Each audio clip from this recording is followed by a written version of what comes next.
Hi hello everyone, ನಮಸ್ಕಾರ ಎಲ್ರಿಗೂ. ನಮ್ಮ ಕ್ವಾರ್ಟರ್ ಪಕ್ಕಾನೇ ಸ್ಟ್ರಾಬೆರಿ ಮರ ಇತ್ತು. ಸೊ ನಾ ಈ ಚಿಕ್ಕ ವಿಡಿಯೋನ ಅಪ್ಲೋಡ್ ಮಾಡ್ತಾ ಇದ್ದೀನಿ. ಸ್ಟ್ರಾಬೆರಿ ಹಣ್ಣು ಅಂತಂದರೆ ನೋಡಿದ್ರೇ ವಾವ್ ಅನಿಸುತ್ತೆ.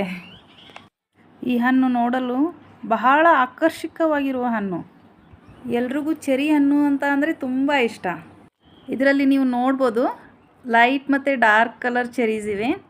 ಲೈಟ್ ಕಲರ್ ತುಂಬ ಹುಳಿ ಇದೆ ಮತ್ತು ಡಾರ್ಕ್ ಕಲರ್ ಸ್ವೀಟ್ ಆಗಿದೆ.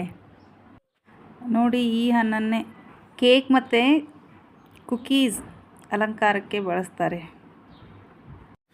ನೋಡಿ, ಈ ಹಣ್ಣಿನಿಂದ ತುಂಬ ಬೆನಿಫಿಟ್ಸ್ ಇದೆ. ಹೃದಯದ ಆರೋಗ್ಯದಿಂದ ಚರ್ಮದ ಆರೋಗ್ಯದವರೆಗೂ ಬಹಳ ಪ್ರಯೋಜನ ನೀಡುತ್ತದೆ. ಚೆರೀಸಲ್ಲಿ ಮೋರ್ ದೆನ್ 100 ವೆರೈಟೀಸ್ ನಾವು ನೋಡ್ಬೋದು ಮತ್ತು ತುಂಬ ಎಕ್ಸ್ಪೆನ್ಸಿವ್ ಕೂಡ. ನಮ್ಮ ಇಂಡಿಯಾದಲ್ಲಿ ಹಿಮಾಲಯ, ಸಿಕ್ಕಿಂ, UP, ಉತ್ತರಾಖಂಡ್ ಮತ್ತು ಆಸಾಮ್ದಲ್ಲಿ ಗ್ರೋ ಮಾಡ್ತಾರೆ. Thank you for watching my video.